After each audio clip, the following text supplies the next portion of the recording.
الرحمن الرحیم۔ پچھلی ویڈیو میں ہم نے آڈیٹر جنرل کو اوورآل بیان کیا تھا۔ آج کے اس لیکچر میں ہم آڈیٹر جنرل کے متعلق جو ریلیونٹ آرٹیکلس ہیں کانسٹیٹیوشن آف پاکستان 1973 میں، وہ تمام آرٹیکلس اور ان کے کلاس اور سب کلاس تفصیل کے ساتھ ڈسکس کریں گے۔ آرٹیکل 168 کلاس 1 کہتا ہے کہ there shall be an Auditor General of Pakistan who shall be appointed by the President۔ Class 1 کہتا ہے کہ پاکستان کا ایک آڈیٹر جنرل ہوگا جس کی اپوائنٹمنٹ صدر پاکستان کرے گا۔ Clause 2 Before entering upon office, the Auditor General shall make before the Chief Justice of Pakistan oath in the form set out in the 3rd schedule۔ یعنی کہ اپنے آفس کا چارج لینے سے پہلے آڈیٹر جنرل جو اپوائنٹ ہو جائے وہ چیف جسٹس آف پاکستان کے سامنے اوتھ لے گا۔ یہ اوتھ اس صورت میں ہوگا جو کہ 3rd شیڈول میں بیان کیا گیا ہے۔ کلاس 3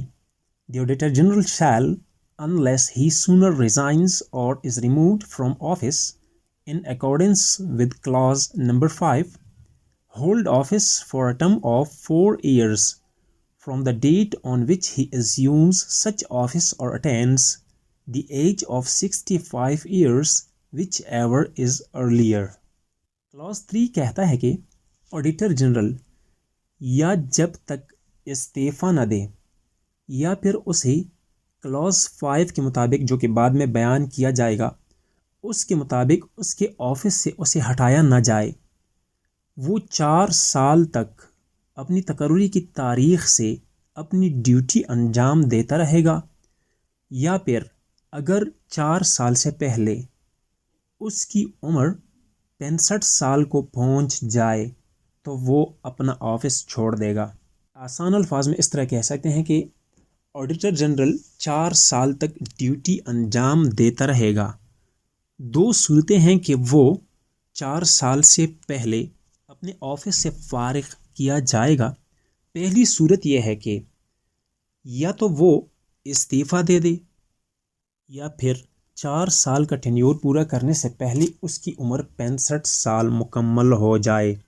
اور دوسری صورت یہ ہے کہ اس کو آفس سے ہٹایا جائے۔ اس کو آفس سے ہٹانے کا طریقہ کار کلاس نمبر 5 میں بیان کیا جائے گا۔ آرٹیکل 168 کلاس نمبر 3A کہتا ہے The other terms and conditions of services of the Auditor General shall be determined by Act of Majlis Shura and until so determined by order of the President۔ Auditor general کی خدمات کی terms اور conditions جو ہیں وہ مجلس شورا یعنی پارلیمنٹ کی ایکٹ کے تحت متعین کیے جائیں گے، یا جب تک پارلیمنٹ اس کی ٹرمز اینڈ کنڈیشنز متعین نہیں کرتی تب تک پریزیڈنٹ کے آرڈر کے مطابق وہ کام کرتا رہے گا۔ Number 4 A person who has held office as Auditor General shall not be eligible for further appointment in the service of Pakistan before the expiration of 2 years after he has ceased to hold that office۔ وہ شخص جو کہ بطور auditor general service انجام دیتا رہے، خدمات انجام دیتا رہے، وہ جب اپنے آفس سے استعفیٰ دے دے یا اس کا ٹینیور پورا ہو جائے یعنی کہ آفس وہ چھوڑ دے، اس کے بعد 2 سال پورے ہونے سے پہلے وہ پاکستان کی کسی دوسرے سروس کے لیے کسی دوسرے آفس کے لیے ایلیجیبل تصور نہیں ہوگا۔ Class number 5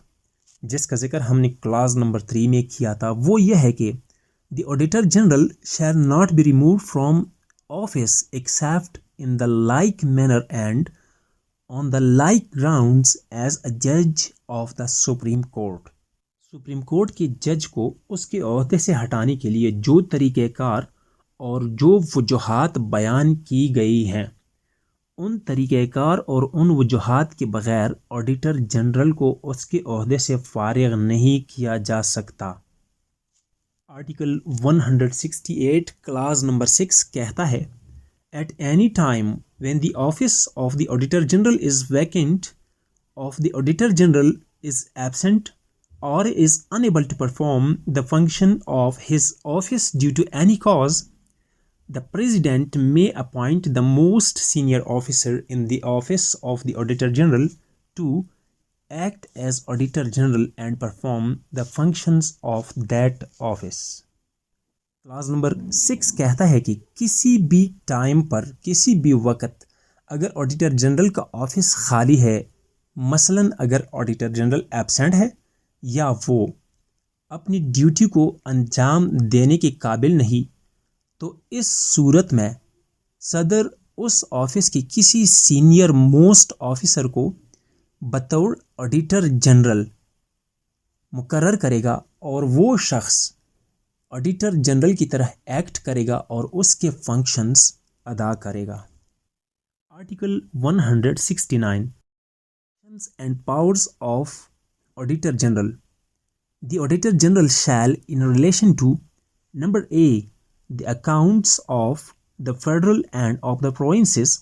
and number B, the accounts of any authority or body established by the federation or a province, perform such functions and exercise such powers as may be determined by or under act of Majlis Shura Parliament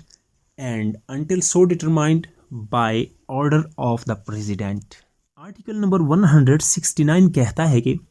auditor general of Pakistan جو ہوگا وہ federal یا صوبائی accounts سے متعلق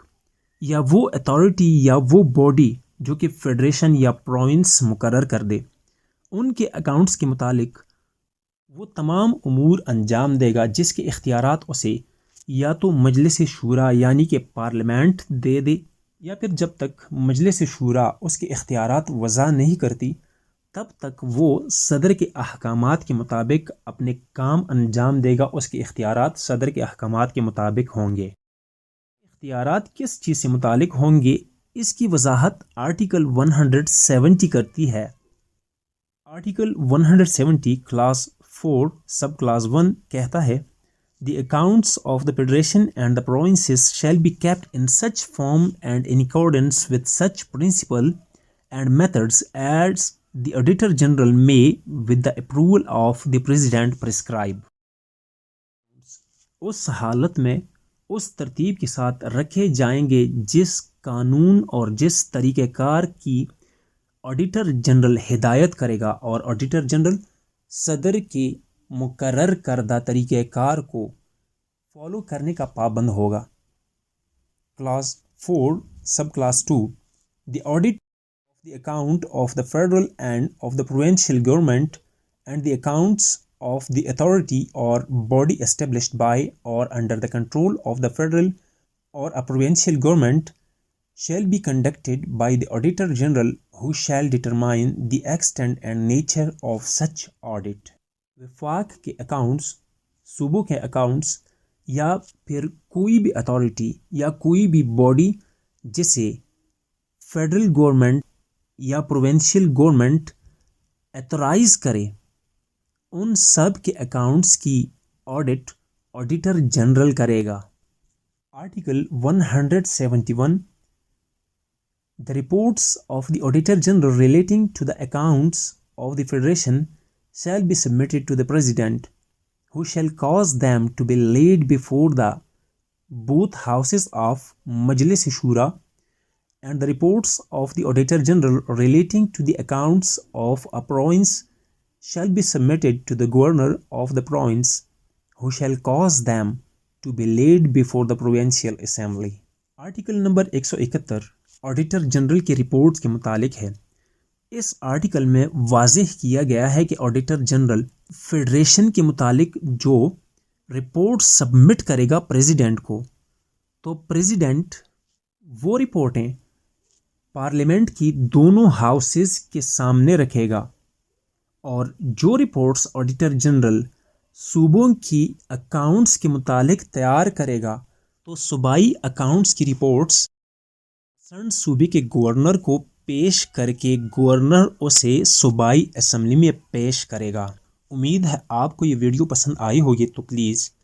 video کو like کیجئے، share کیجئے، اپنا خیال رکھیے۔ اللہ حافظ۔